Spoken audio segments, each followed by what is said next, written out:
Mas, voltando, então, ao nosso assunto, a história da Igreja de Deus, no Brasil, nós temos o início da Igreja de Deus no Brasil, que foi o início que não vingou, usando a palavra aí da hortaliça, aí, do plantio, sabe? Você planta uma planta e ela não vinga, ela não prospera. O começo da Igreja de Deus no Brasil, no início, com o missionário europeu que uniu com a Igreja de Deus aqui nos Estados Unidos, que começou um trabalho no Paraná, na cidade de Morretes, no estado do Paraná. A igreja lá começou com uma igreja que era desse missionário. Ele não conseguiu realmente estruturar e aceitar e assumir todo o aspecto doutrinário da Igreja de Deus. Principalmente, ele tinha, apesar que ele cria na obra de renovação, mas aparentemente ele não era um pentecostal muito assumido. Ele era um missionário que veio da Europa e ele gostou da Igreja de Deus, uniu a congregação dele lá na cidade de Morretes, mas depois, com o tempo, ele acabou não afinando muito com a Igreja de Deus. Então, eu consto isso no meu livro, porque é uma parte da nossa história. Isso começou, essa igreja foi organizada em 1952, mas a igreja não prosperou e, com o tempo, o pastor Wildmer, que é o nome dele, acabou não dando certo e ele saiu da Igreja de Deus, não ficou mais como Igreja de Deus, e a igreja também lá na cidade de Morretes, e uma congregação que tinha fundado numa outra cidadezinha lá perto, que também não passou a ser Igreja de Deus. Então, o movimento da Igreja de Deus realmente começou no Brasil quando a missionária Matilde Paulsen foi trabalhar no Brasil.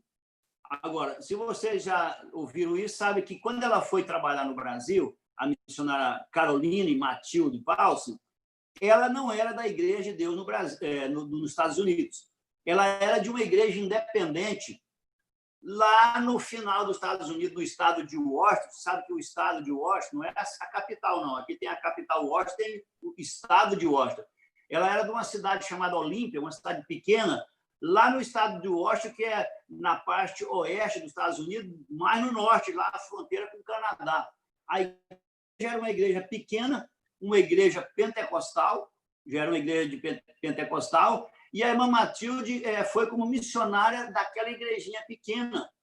Vocês imaginam bem, por isso eu digo sempre, nós não podemos ficar com mania de grandeza. Eu não tenho nada contra coisas grandes, não, irmão. Eu acho que Deus é Deus que usa de tudo. Mas, às vezes, ele usa coisa pequena e faz coisas grandes em coisas pequenas. A irmã Matilde saiu de uma igreja pequena e única. Não era uma igrejona, não, era uma igreja pequena que fez somente 2 trabalhos missionários. Só a documentação, ela fez 2 trabalhos. Ela começou um orfanato num país estrangeiro e começou um trabalho no Brasil, enviando para lá uma mulher solteira chamada Caroline Matilda Paulsen. Essa mulher chegou no Brasil, ela uniu com algumas pessoas mais que ajudaram ela. Tinha uma outra moça que foi também com ela, que ajudou, chamada Mila, que eu creio que juntou com ela no trabalho, mas ela era que foi realmente da igreja aqui, da igreja do estado de Washington. Ela ficou um tempo no Rio de Janeiro, mas ela queria aprender português e ela estava procurando um lugar para poder começar um trabalho. Aí disse que ela foi para a Bahia. Aí vocês da Bahia, ela foi do Rio de Janeiro, ela foi para a Bahia e ficou 5 meses na Bahia. Diz que ela ficou 5 meses na Bahia estudando português. Foi o que ela fez mais nessa época de 5 meses, foi estudar português. E ela aprendeu português bem, ela falava português direitinho, suficiente para pregar e tudo, escrevia. Então, ela aprendeu bastante português. E, nesse tempo, ela juntou com essa irmã Miller, que auxiliou ela no trabalho. Mas ela disse que, depois de estar na Bahia por 5 meses, não sentiu de Deus que deveria começar o trabalho na Bahia. Então, ela vai para a cidade de Catalão, no estado de Goiás. Não sei se a Rubia chegou lá em Catalão, mas é uma cidade que tem no sul de Goiás. E ela disse que sentiu de Deus de ir para essa cidade, começar o trabalho que ela foi fazer, que até então já estava lá, eu não sei exatamente quanto tempo, mas quase 1 ano, e não tinha começado o trabalho ainda, porque estava procurando saber onde é que era.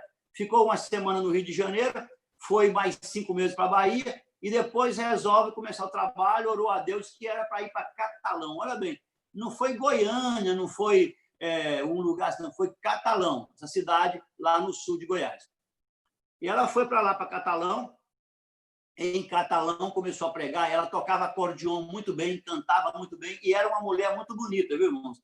A irmã Carolina tinha essas qualidades, era talentosa e era uma mulher bonita. Eu digo isso porque às vezes a pessoa fala, a pessoa foi porque ela estava sem muita opção aqui no país dela. Não, ela era uma mulher que tinha todos os atributos de uma mulher educada e tudo, música e tudo, e sentiu de Deus de plantar um trabalho lá no Brasil e sente de Deus de ir para Catalão.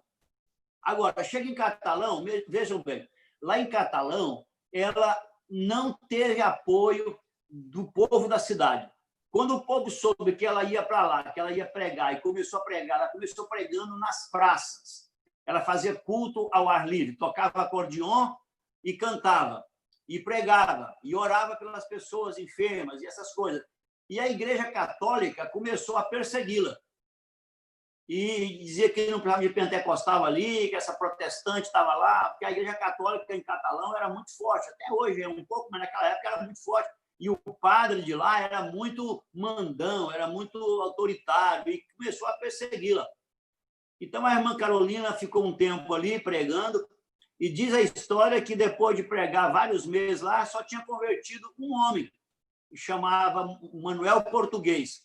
Ele foi o primeiro membro da Igreja de Deus lá em Catalão, mas, na realidade, naquela época ele não existia, não era Igreja de Deus, era o Calvário Pentecostal. A igreja dela chamava Igreja Calvário Pentecostal. E ela pregava nas praças com as crianças. Então, ela tinha um grupo grande de crianças, algumas mulheres e tal. E a conclusão foi que ela disse, se chegar o final do ano e eu não tiver uma conversão aqui de alguém mais, eu vou sair daqui, porque ela já estava completando um bom tempo lá, vários meses, e não tinha mais conversão, ela tinha parado, e só perseguição. Onde ela ia pregar, eles jogavam pedra nela, jogava tomate, jogava ovo podre, e tudo isso, segundo a história, era orquestrado, era orientado pelo padre da cidade. O padre que tinha um grupo de gente que ele orientava, não sei se pagava, aí não fala que pagava, mas fala que ele orientava para jogar ovo, tomate, pedra, para esculhambar com as reuniões da irmã Matilde. E numa dessas reuniões, veja como é que as coisas acontecem, numa dessas reuniões, foi assistir a reunião a filha de um comerciante da cidade. Eu digo isso para ver como é que começa a coisa. Ela queria alugar um salão no centro da cidade de Catalão. Só que o padre havia falado para os comerciantes, ninguém aqui aluga nada para essa mulher, porque ela quer trazer uma igreja para o centro de Catalão, está perturbando nossa cidade, nós não queremos essa pregadora pentecostal aqui. E aí o povo da cidade, o povo rico daí, é tudo como amigos do padre, ninguém alugava nada para ela no centro de Catalão. E ela não queria nas beiradas lá, ela queria um salão no centro, que era fácil quando o pessoal chegar. Então, o que é que ocorre? Esse comerciante, ele se chamava Antônio Salles. Ele tinha uma filha, e tinha um filho que chamava Antônio Salles Filho. E essa filha dele foi para a reunião com a irmã Matilde. E na reunião, as crianças estavam cantando ali, alguém jogou uma pedra para acertar no grupo, de longe. E sabe onde é que a pedra pegou? Na cabeça da filha do comerciante Antônio Salles. A história diz, eu digo a história, mas eu conversei muito com o filho dele, Antônio Salles Filho. Ele era de origem sírio-libanesa. Ele era, vamos chamar assim, ele era libanês. E ele tinha uma loja, dessas lojas que os libaneses têm, que vendia de tudo, chama armarinho, né? Vendia tecido e tal. Era aquela loja no centro da cidade de Catalão, era uma loja grande, ele era um respeitável comerciante no centro de Catalão. E a filha dele, menina, vai para a reunião da irmã Matilde, e o padre manda jogar pedra, jogar ovo podre, jogar tomate e esculhambar com a reunião da irmã Matilde. E numa dessa pedra, a pedra pega na cabeça da menina dele. Esse senhor Antônio descobre que eles jogaram pedra mandado do padre. Ele foi lá e teve uma briga com o padre, falou que o padre não podia fazer isso, que estava maltratando uma mulher, que a filha dele estava aprendendo coisa, que a mulher era uma mulher americana, uma mulher educada, que ele já tinha tido contato com ela, e ficou com tanta raiva. Sabe o que ele fez? Ele tinha um imóvel no centro da cidade, lá ele tinha um salão lá, onde ele talvez ia pôr uma loja. Ele foi lá e alugou a loja para a irmã Matilde. De tanta raiva que ele ficou do padre ter feito isso com a filha dele, machucado a filha dele, foi lá e falou: irmã Matilde, dona Matilde, eu vou alugar essa sala para a senhora. E alugou o salão no centro de Catalão, igual a irmã Matilde queria. E você pode perguntar: pastor, como é que você sabe disso? Eu vou te explicar como é que eu sei disso. Quando eu morei em Brasília, eu fui pastor em Brasília, fui pastor e supervisor do distrito da área sul de Brasília, que naquela época incluía Plano Piloto, Gama, Núcleo Bandeirantes, Ceilândia, Taguatinga Sul, Novo Gama. E eu fui pastor desse distrito aí, e era o pastor da igreja de Taguatinga Sul. E nessa época eu estudava na Universidade de Brasília. E sabe quem foi o meu professor de latim e de língua portuguesa?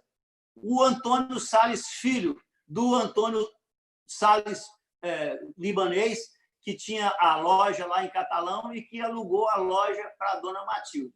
Estou contando isso para vocês, que é coisa que ninguém saberia disso.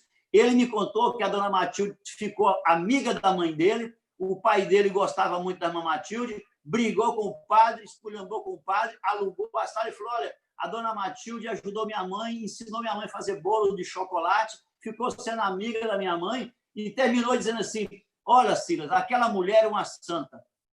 Eu conto isso no meu livro, que para mim foi sintomático. O professor Salles, ele era doutor em línguas latinas, ele formou na Europa, era uma sumidade em língua portuguesa, uma das maiores autoridades da UNB em língua portuguesa, era o terror dos estudantes da UNB, porque quando ia estudar com ele, o cara já começava falando besteira na sala, falou: meu filho, você veio estudar português, então começa aprendendo, é assim que se fala e tal. Era um doutor em língua latina, ensinava latim, ensinava português. E foi porque o pai dele mandou ele estudar na Europa, que era uma família rica. E ele me dá esse testemunho, que é único, porque eu jamais imaginava que ia encontrar alguém. Ele era filho do senhor Antônio Salles e riu demais, me contou tanta história sobre a dona Matilde e terminou dizendo: aquela mulher é uma santa. Mas isso aí é só, vamos dizer assim, uma parte.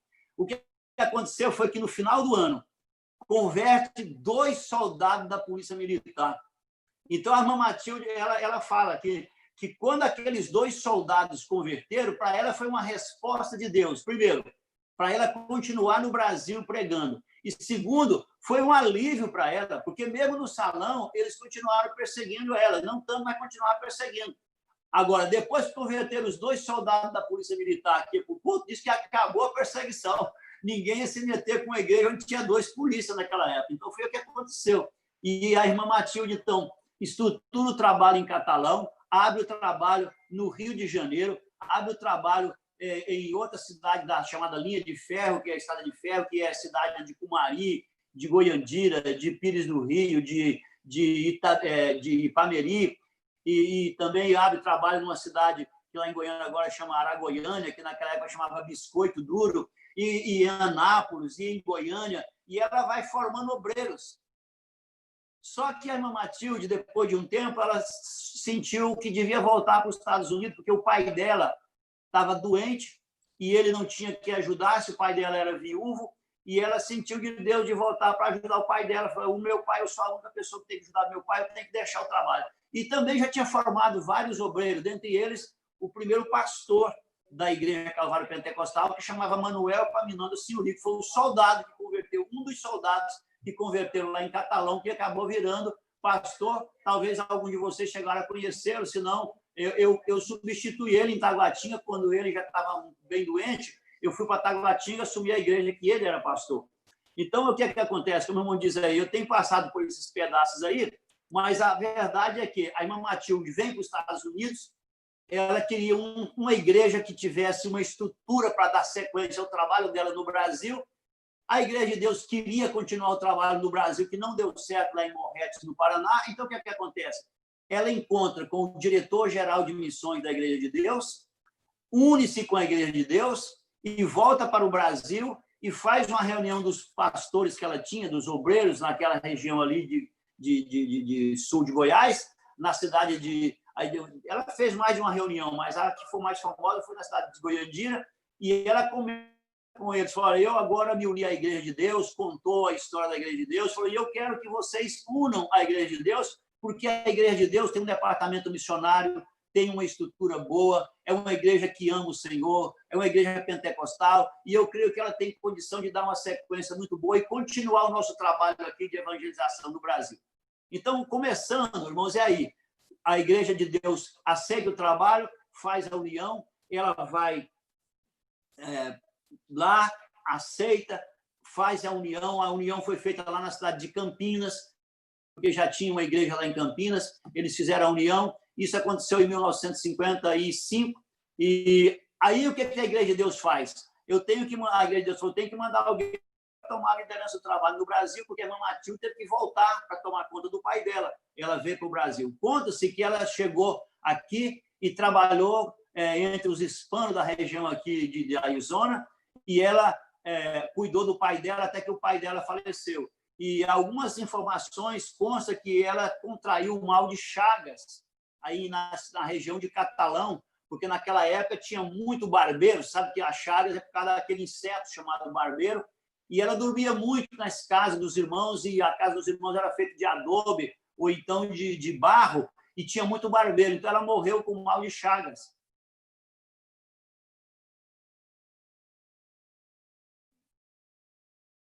Eu, às vezes, me emociono quando conto isso, porque eu vejo pastores reclamando de coisas tão simples, às vezes pessoas tão ingratas com coisas. Irmãos, a irmã Matilde deu a vida por nós. Ela foi ao Brasil pegar o evangelho com amor e com todo carinho, contraiu doença, morreu por amor à obra de Deus. Ela não tinha que fazer isso. Uma mulher com aquele talento que tinha, ela podia ser uma crente maravilhosa aqui na cidade dela, ter um trabalho, ela foi para o Brasil para morar em casas, tomar pedrada, ovo podre na cabeça, para levantar um trabalho e depois entrega para a Igreja de Deus. E aí a Igreja de Deus manda um missionário para o Brasil.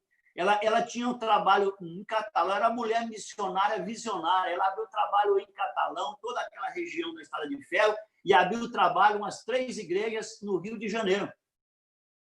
Então, a Igreja de Deus manda um missionário para tomar conta do trabalho dela, chamado, talvez vocês já escutaram esse nome, chamado McAfee, o sobrenome dele, é chamado como irmão McAfee. Ele foi o primeiro supervisor da Igreja de Deus no Brasil. Foi feita o trabalho, e foi feita a união do trabalho com a Igreja de Deus, e o irmão McAfee foi para lá e ficou trabalhando um tempo. Só que logo ele não acertou muito bem continuar no Brasil daquela maneira, e aí eles mandaram o missionário Bill Watson, que vai para o Brasil, vai de navio, é uma jornada tremenda, chega no Rio de Janeiro, tem dificuldade grande para entrar no Rio de Janeiro, inclusive quase que ele não entra, porque eles não queriam dar o visto para ele entrar quando chegou, porque ele só tinha um braço. E ele foi considerado, naquela época, imagina como eram as leis, ele foi considerado um homem inválido. E, de acordo com a lei, falou, não, o senhor é um homem inválido, o trabalho que você vai fazer, ele já tinha autorização para entrar como missionário, mas ele não podia entrar porque as autoridades de imigração no Rio de Janeiro achou que ele era inválido. Aí a família dele entrou e ele ficou.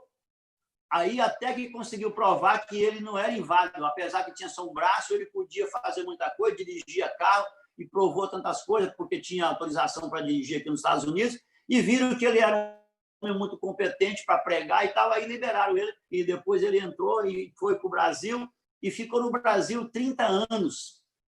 O pastor Bill Watson, o missionário Bill Watson, ele foi a grande personalidade da Igreja de Deus no Brasil, que não somente unificou o ministério do Rio de Janeiro com o estado de Goiás, que eram os 2 pontos mais fortes, como abriu trabalho. Se nós temos hoje em Brasília igrejas bem organizadas, igreja aí na Asa Sul, Plano Piloto, igreja em Taguatinga, Central, aí pertinho do centro de Taguatinga, igreja no Gama, em Planaltina, em Sobradinho, todas em lugares centrais, tudo isso se deve à articulação e à liderança do pastor Bill Watson.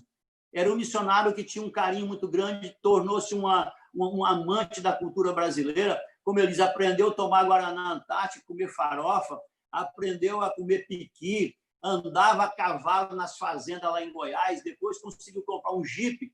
Naquela época, Jeep era uma grande coisa. Hoje ninguém quer andar de Jeep, né? Nem tem Jeep, mas o Jeep que tem hoje é moderno. Era aquele Jeepinho duro mesmo, aquele tipo de Jeep do Exército que ele conseguiu comprar, porque as estradas naquela região de Goiás, mesmo lá depois que começou Brasília, era tudo estrada de chão, cascalho, atoleiro. E o Jeep, vocês sabem, o Jeep tem uma tração 4 rodas, o Jeep era mais fácil. Então, ele comprou esse Jeep e fez o trabalho.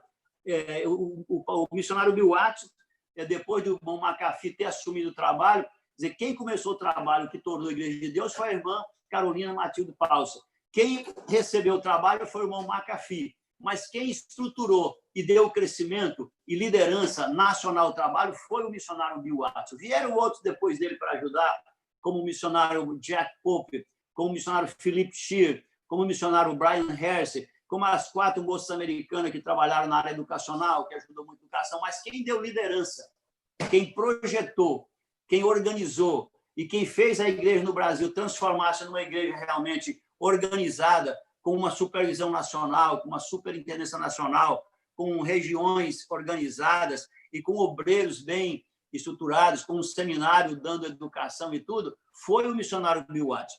Ele realmente foi a pessoa que ajudou a estruturação da igreja aí no Brasil, e depois ele volta para os Estados Unidos, trabalha aqui um pouco e fica somente, vamos dizer, apoiando como missionário, foi várias vezes lá para o Brasil, viajando, mas ele trabalhou no Brasil como 30 anos, não somente no Brasil, porque por um tempo ele era também superintendente da América do Sul, mas o missionário Bill Watson foi um homem que realmente trabalhou. Começou a vida dele simples, no Rio de Janeiro, depois mudou para Uberlândia, e de Uberlândia ele mudou para Goiânia, e aí trabalhou muito tempo, depois voltou para o Rio de Janeiro, quando dividiu em 2 regiões. Teve tempos muito difíceis no Rio de Janeiro, quando o filho dele caiu, ele morava num sobrado, 2º andar, o menino caiu do 2º andar no cimento, quebrou o queixo, quebrou bacia, quebrou fêmur, pensou que ia morrer, o filho dele, chamado Davi.